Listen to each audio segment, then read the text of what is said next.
Hi hello నమస్తే welcome to BRK నేను మానస ఈరోజు మనతో పాటు ఉన్నారు వంటింటి వైద్య నిపుణులు డాక్టర్ చిట్టిబొట్ల మధుసూదన శర్మ గారు ఉన్నారు వారితో మాట్లాడదాం. Hi sir. హాయ్ అమ్మా. సార్ ఇప్పుడున్న జనరేషన్లో చాలా మంది హెయిర్ ప్రాబ్లమ్స్ని ఫేస్ చేస్తున్నారు. అసలు హెయిర్ లాస్ అనేది ఎందుకు అవుతుంది, దీనికి రీజన్ ఏంటి సార్? సో సర్వసాధారణంగా ఒక వయస్సు వచ్చిన తర్వాత వెంట్రుకలు రావడం అత్యంత సర్వసాధారణమ్మా. దేహధర్మాల్లో భాగంగా జీవనక్రియలో భాగంగా ఇంచుమించు 50 సంవత్సరాలు వచ్చిన తర్వాత క్రమక్రమంగా కొంతమంది కొద్ది శాతంలోనే వెంట్రుకలు హెయిర్ లాస్ అయిపోతే కొంతమందికి ఎక్కువ శాతంలో అయిపోతాయమ్మా. మీరు ఈ క్వశ్చన్ అడిగేసరికి చాలామంది నన్ను గమనిస్తుంటారమ్మా, నిజంగా సార్కి ఎందుకు హెయిర్ లాస్ అయిపోయిందని చెప్పేసి. సో నాకు దాదాపు 50 సంవత్సరాల తర్వాత నుంచి హెయిర్ లాస్ కావడం జరిగిందమ్మా. రెండోది ఏంటంటే ట్రెడిషనల్గా అనువంశికంగా హెరిడిటరీగా జెనెటిక్ ఎఫెక్ట్ ఏదైనా ఉంటే, పెద్దలకు కుటుంబ చరిత్ర ఏదైనా ఉంటే, పెటర్నల్ సైడ్ కానీ మెటర్నల్ సైడ్ కానీ అంటే నాన్న తరపున కానీ అమ్మ తరపున కానీ ఇటువంటి పరిస్థితి ఏదైనా ఉంటే ఇంకొంతమందికి చిన్న వయసులోనే హెయిర్ లాస్ కావడం జరుగుతుందమ్మా. సో ఇన్ జనరల్గా జరిగేది ఇది. సో దీనికోసం అని చెప్పేసి నేను ప్రత్యేకంగా జాగ్రత్తలు అయితే తీసుకున్నది లేదు, దీనికోసం కేర్ తీసుకున్నది లేదు. ఈ సౌందర్య పిపాస నాకు లేదు కాబట్టి దాని మీద నేను పట్టించుకోలేదమ్మా. కానీ మంచి మెడిసిన్స్ ఉన్నాయి. నేను గత 35 సంవత్సరాల నుంచి కూడా ఎంతోమందికి సజెస్ట్ చేసి చక్కటి ప్రయోజనాన్ని పొందినటువంటి అనేక రకాలైనటువంటి ఆయుర్వేద ఔషధాలు, మన ఇంట్లో తయారు చేసుకోదగ్గ అనేక ఔషధాలు ఉన్నాయమ్మా. మరి ఇంట్రెస్ట్ ఉన్నటువంటి వాళ్ళు వాటిని తప్పకుండా తయారు చేసుకొని సద్వినియోగం చేసుకోవడం వల్ల హెయిర్ లాస్ సమస్య అయితే తగ్గుతుందమ్మా. అంటే ఇప్పుడు కొంతమందికి పుట్టే పిల్లలకు కూడా చాలా హెయిర్ తక్కువతో పుడుతున్నారు, అలా ఎందుకు అవుతుంది? అదేమ్మా, ఇప్పుడు తల్లుల యొక్క చేసేటువంటి పొరపాట్లు, ముఖ్యంగా తల్లులో ఉన్నటువంటి పోషకాహార లోపము, అదేవిధంగా తల్లులు మానసిక ఒత్తిడికి ఎక్కువ గురైనప్పుడు కూడా ఆ యొక్క సమస్య వస్తుంటుంది. అదేవిధంగా కొన్ని రకాలైనటువంటి ఆధునిక కృత్రిమ రసాయన ఔషధాలు మరి తల్లులు విచక్షణ రహితంగా వాడుకోవడం వల్ల కూడా మరి పుట్టినటువంటి పిల్లలకి ఈ సమస్య వచ్చేదానికి అవకాశం ఉంటుంది. ఇలా వివిధ రకాలైన కారణాల వల్ల మరి పుట్టిన పిల్లలకు కూడా ఆశించినంత స్థాయిలో వెంట్రుకలు ఉండవమ్మా. అంటే దీనికి సొల్యూషన్ ఏమైనా, పర్మనెంట్ సొల్యూషన్ ఏమైనా ఉంటుందా సార్? ఉన్నాయమ్మా, ఇదే కదమ్మా. దీనికి కారణం ఇంకోటి ఏంటంటే అనేక కారణాలలో ఇప్పుడు పోషకాహార లోపం చాలా మందికి కారణము. దీనికి తోడు ఈ మధ్యకాలంలో మీరు ఇప్పుడు అడిగారు, ఈ మధ్యకాలంలో ఎక్కువ మందికి ప్రాబ్లం వస్తుందని చెప్పేసి చాలా మందిలో విటమిన్ డి లోపం ఉంటుందమ్మా. మనం 100 మందిని గమనించినట్లయితే 100 మందిలో దాదాపు 90 మందికి పైనే డి విటమిన్ లోపం ఉంటుందమ్మా. సో ఎప్పుడైతే డి విటమిన్ లోపం ఉంటుందో అప్పుడు ఆ యొక్క ప్రభావం చేత కూడా ఈ వెంట్రుకలు చిన్న వయసులో రాలిపోవడం కానీ, అదేవిధంగా వెంట్రుకలు చిన్న వయసులోనే తెల్లబడడం కానీ జరుగుతుంటుందమ్మా.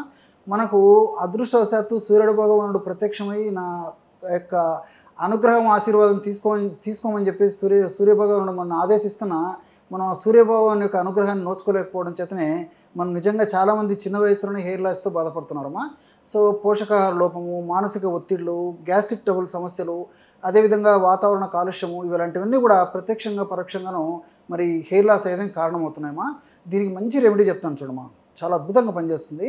ఎంతోమంది వాడి సత్ఫలితాలు ఇచ్చిన తర్వాతనే మీరు అడిగారు కాబట్టి మన ప్రేక్షకుల కోసం ఆ యొక్క ఫార్ములాని చెప్తున్నానమ్మా. చాలా సులువైనటువంటి ఫార్ములా అమ్మా. నల్ల నువ్వులని వేయించి పొడిలాగా చేసుకొని ఒక 50 గ్రాములు తీసుకోవాలి. అదేవిధంగా ఉసిరిక పొడి, ఆమ్లా పౌడర్ అమ్మా, ఇదొక 50 గ్రాములు తీసుకోవాలి. అట్లే మూడవ పదార్థంగా గుంట గలగరాకు, బాగా నిదానంగా మన ప్రేక్షకులు రాసుకోవడం మంచిదమ్మా, చాలామందికి పేరు తెలిసిండదు. కాటుకాకు అని చెప్పేసి అంటుంటారమ్మా. భృంగరాజు పౌడర్ అని చెప్పేసి అంటుంటారు సంస్కృతంలో భృంగరాజు పౌడర్ అంటే తెలుగులో గుంట గలగరాకు లేదా కాటుకాకు అని చెప్పేసి. ఈ కాటుకాకు కూడా మా గ్రామాలు, పట్టణాలు, నగరాలతో నిమిత్తం లేకుండా ఇంచుమించు ప్రతి చోట కలుపు మొక్కగా పెరుగుతుంటుందమ్మా. ఈ ఆకులను మనం నలిచేసినట్లయితే చేతుల కంటుకున్నటువంటి ఆ నలుపు గుణము ఇంచుమించు 2-3 రోజుల దాకా పోదమ్మా. అంత నల్లగా ఈ యొక్క ఫింగర్స్ కూడా తయారవుతాయి అన్నమాట. ఆ యొక్క పొడి కూడా మనకు మార్కెట్లో దొరుకుతుంది. అదొక 50 గ్రాములు తీసుకోవాలి. సో ఈ 3 పదార్థాలు కలపడం వల్ల 150 గ్రామ్స్ పౌడర్ తయారవుతుందమ్మా. ఇది మనకి రోజు 5 గ్రాములు వాడుకోవాలి. రోజు 5 గ్రాములు అంటే నెలకి 150 గ్రాములు 30 రోజులకి. ఉదయం పూట ఒక 2.5 గ్రామ్స్ అంటే హాఫ్ టీ స్పూను, సాయంత్రం పూట హాఫ్ టీ స్పూను, తగినన్ని పాలతో కానీ లేకపోతే తగినన్ని నీటితో కానీ లేకపోతే ఇదే పౌడర్ని తేనెతో కానీ ఎలాగైనా తీసుకోవచ్చుమా.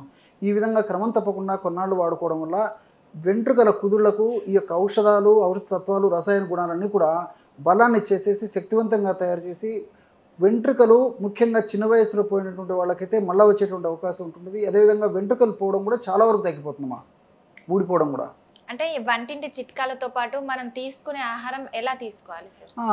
మనం తీసుకునే ఆహార పదార్థాలమ్మా బాగా డైలీ ఏదో ఒక పండు తినడం అలవాటు చేసుకోవాలి. అంటే సీజనల్ ఫుడ్ తీసుకోవడం చాలా చాలా మంచిది. అదేవిధంగా dry nuts, dry fruits, vegetables, అమ్మా ఇలాంటివి సహజ సిద్ధంగా ప్రకృతిలో దొరికేటువంటి పదార్థాలు తీసుకోవడానికే ప్రాధాన్యత ఇవ్వాలి.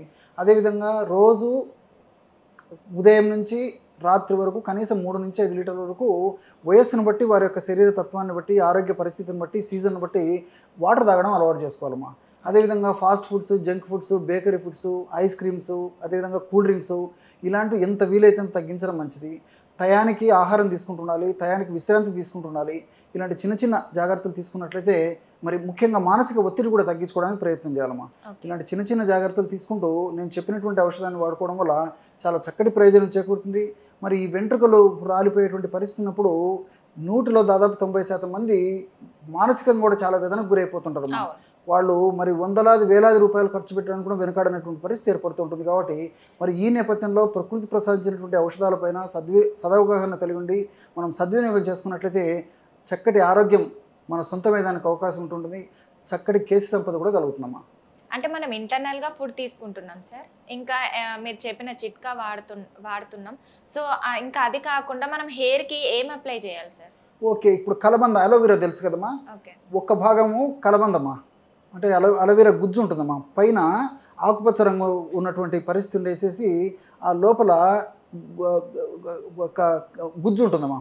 ఆ లోపల గుజ్జును తీసేసుకొని మిక్సీలో వేసేసి బాగా తిప్పేయడం వల్ల ఆల్మోస్ట్ లిక్విడ్ ఏదో తయారైపోతుంది అనమాట. అది ఒక భాగం తీసుకొని దాన్ని రెట్టింపు కొబ్బరి నూనెలో కలిపేసేయాలి. అంటే ఒక్క భాగము అలోవెరా జ్యూస్ అయితే 2 భాగాలు కొబ్బరి నూనె, ఈ 2 కలిపేసి పొయ్యి మీద పెట్టేసేసి సన్న మంట మీద ఆ అలోవెరాలో ఉన్నటువంటి ఆ నీటి శాతం అంతా ఇగిపోయేదాకా మరిగించాలమ్మా.